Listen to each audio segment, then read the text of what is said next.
problema ko. Kabag, bloating, heartburn, impatcho, iba't iba. Pero syempre, kung matindi sintomas, punta tayo sa gastroenterologist nyo. Ito kasi, usually, mas gusto ko natural remedy dito. Kasi pabalik-balik itong mga sakit na to. Tsaka halos na-try ko na, ang dami ko ng tableta na nainom dati dito eh. Para sa akin kasi hindi ko naman mainom yung mga tablets for life. Tsaka may side effect din yung mga tableta.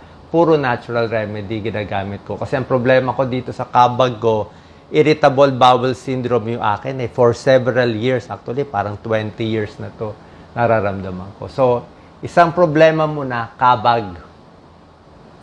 Puro mahangin. Malaki lagi ang tiyan, di ba? Mahirap ang pakiramdam. So, maraming technique. Actually, dito, tinuturo na agad ang technique. Hot water, pwede. Diba? Exercise, mamaya tuturo ko sa inyo paano yung exercise para lumabas yung kabag. Ano, mahangin ang tiyan. Okay? So, merong mga bagay na iiwasan. Tuturo natin mga iiwasan. Pag kumakain kayo, syempre, dapat dahan-dahan ang kain. Pag mabilis ang kain, ako minsan mabilis kumain, mas mabilis sumakit ang tiyan, indigestion, at kabag. Okay?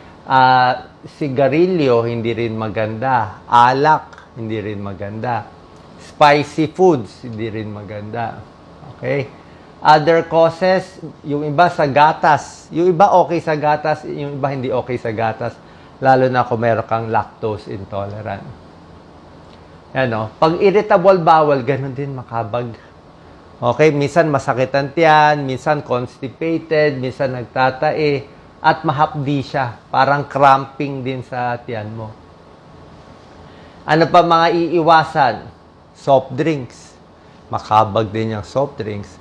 Kape, depende sa inyo. Pero sa akin, pag kape, maano rin sa tiyan. So, yung mga citrus fruits, di ba? Healthy naman siya. Healthy ang orange, healthy pineapple, healthy ang lemon, calamansi. Pero pag walang laman ng tiyan, maasim na tiyan mo, parang nakakabag ka na, naimpatcho ka na, tapos kakain ka agad ng pinya, ilang piraso, baka humapdi tiyan mo. Masyadong anghang, maraming sili, baka mahirapan din ang tiyan mo. Okay? So, dapat dahan-dahan din yung kain, tapos pagkakain, dapat naglalakad-lakad. Pag naglalakad-lakad, tapos gumagalaw ang tiyan natin, mas gumagalaw ang tiyan, mas nauutot, mas regular ang dumi, mas maganda. Kasi naiipon nga yung hangin sa tiyan natin, naiipon siya.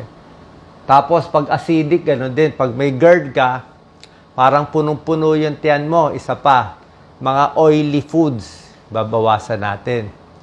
Ano ba oily? Mga prito, fried rice, oily, di ba? Kanin lang, oily na. O minsan sa plato, maraming mantika. O mga bulalo, minsan very oily. Pag kumain tayo sa restaurant, nararamdaman natin sa labi natin, di ba? Masarap, pero ang oily, ang salty, kaya matagal sa tiyan yon. Pag oily foods, fast food, matagal sa tiyan, mas naiimpatcho ka, mas parang punong-puno lagi. Mas nahihirapan ka huminga. Kasi nga, pag oily foods, matagal manatili sa tiyan.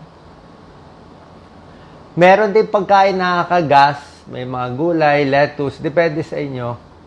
Okay, ito nga, beans, depende sa inyo, yung iba nagagas. Pero healthy kasi siya so sa tamang dami lang. Carbonated drink, sigarilyo, chewing gum, pwede magkakabag din siya. So, dapat dahan-dahan lang ang kain. Maganda, may lakad, may exercise para gumagalaw ang tiyan. Tapos yung kain, wag din sobra dami. Kasi pag sobra dami ang kinain natin, naparami yung kain natin, mag-i-impatcho din yan Actually, itong mga symptoms na to, halos sama-sama lahat yan Minsan, heartburn ako, maasim. Minsan, makabag ako. Minsan, mahapdi, parang humihilab ang tiyan. Isa pa, salita ng salita. Diba? Kung meron kang kausap, mabuti ko ang kwentuhan nyo, chismis. Kung chismis ang kwentuhan nyo, baka relax ka naman baka hindi ka kabagin.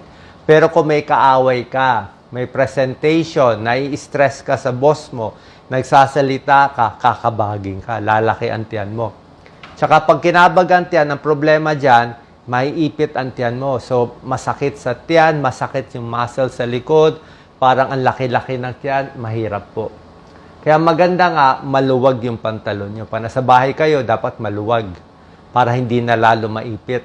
Tapos sa mga overweight, malaki na ang tiyan, mataba na, may bilbil na, tapos kabag pa, lalong sisikip eh. Kaya dapat mas payat tayo.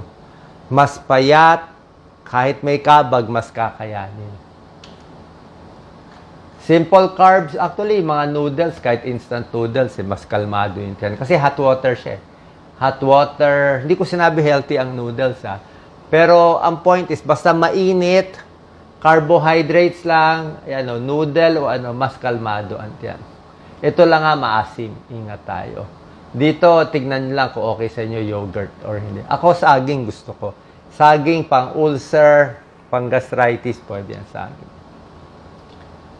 Ito, mga healthy foods. Ito, mga exercise. Ito, ginagawa ko. Pag sobra ng kabag, di ba? Sobra ng sakit, lalo na sa hapon sa gabi, hinihiga ko siya. So, hinihiga, iniipit-ipit ko. Hindi naman kailangan ganyan. Pwede isang paa muna, kabilang paa, tapos kakaliwa ka konti dito. Ang point lang dito, yung hangin sa tiyan, parang iniikot-ikot mo. Para gumalaw siya mula sa small intestine, pumunta siya sa large intestine kasi bawat ikot mo, tumataas yung hangin eh. So, mapapansin mo yan 10, 15 minutes, 30 minutes, higa ka, ikot-ikot, kahit iba't iba, side, gitna, dapa, minsan parang naka-Arab pose, ganyan. So, pag ikot-ikot mo, magugulat ka na lang, mamaya, uutot ka na ng uutot. Pag, pwede to, cut and camel. Pag umutot ka na ng marami, baka madumi ka pa. Yun ang pinakamaganda. Lalabas na yung kabag. Kaya nga, hindi nga pwede constipated ka eh. Kasi pag constipated ka, nagtitibig ka, di lalo na ipon yung dumi. Sabay pa yung hangin. Ano danger sign sa kabag? Ang danger sign sa kabag, kung matagal na, pa-check na lang. Di ba? Wala nang masama. Kung may dugo, bawal din yan sa dumi. Kung namamayat, nagsusuka, ibang usapan yun. Okay. Pero sa akin kasi, irritable bowel. Ang irritable bowel syndrome, napakatagal na sintomas.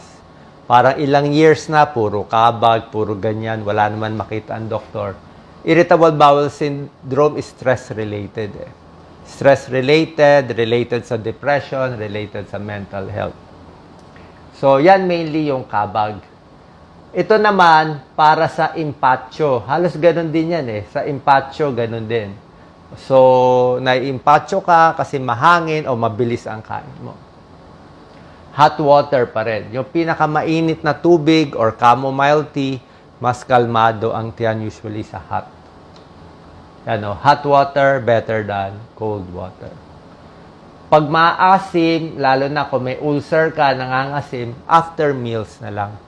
Okay, kung kakain ka ng pinya, nakakain ka na. Kasi pag uunahin mo yung maasim, orange juice na maasim, walang laman ng tiyan. Alak, walang laman ng tiyan. Baka sumakit ang tiyan natin, di ba? Acidic pa rin kasi siya. Although healthy siya. Kasi ito mga chips. Chips, cornix, tacos. Ako, mahilig ako dati. Mexican food. Nung bata pa ako. Pero ngayon, bawal na bawal ako sa Mexican food. Mga burrito, tacos, salsa. Mexican food, masarap siya. Meron siyang mga spices na kakaiba. Yung spices niya, pagkakain ko, after 1 hour, talaga, kulo na talaga tiyan ko. Kulo ng kulo, napakasakit kasi nga spicy eh. Okay? Hindi sanay yung tiyan natin sa gano'n. Ang gusto ng tiyan natin, kanin lang, hindi fried rice, kanin, tsaka ulam na sabaw, simple lang. Yun ang gusto. Ito pa mga iwasan, ayan o. Alcohol, soft drinks, chocolate.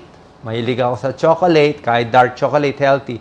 Pero pansin ko, pag kumain kayo ng chocolate, marami-rami, impatcho at nakaka-GERD din siya. O nakaka-GERD, hapdi din siya sa tiyan. Prito, fast food. Home remedies, chamomile tea. Pwede ang chamomile tea, hot pack.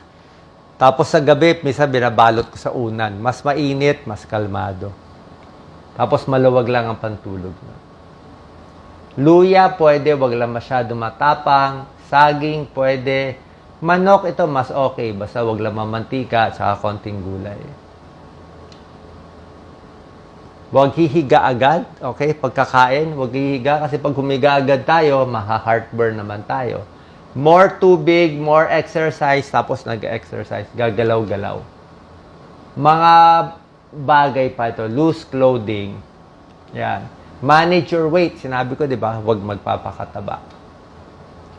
Sa mga buntis, mas nakakabag sila. Paano malaking baby? Naiipitan yan eh. So, yan din yung point ko. Tapos, ang paglalakad, may tulong. Actually, ang lakad, napakaganda eh. Walking, exercise, good for digestion, good for sleep, pampababa ng blood sugar, maganda sa varicose, maganda sa blood circulation. Kaya lakad-lakad, stretching, at bawas stress. Kasi pag marami tayong stress na iniisip lang natin, sasakit na yung katawan natin, more arthritis at more kabag. Pero syempre, pag pupunta kayo sa doktor, merong mga gamot yan. Okay? Gastroenterology, syempre, pag acidic o ulcer, may bibigay na anti-ulcer. Kabag, may anti-kabag. Pero sa experience ko, I think makikita nyo rin, itong mga gamot pang temporary lang. Baka mainom mo 2-3, pero pagkaraan ng ilang linggo, ilang buwan, di mo naman pwede inumin for life eh. Kaya subukan natin itong mga natural remedies na tinuro ko. Salamat po.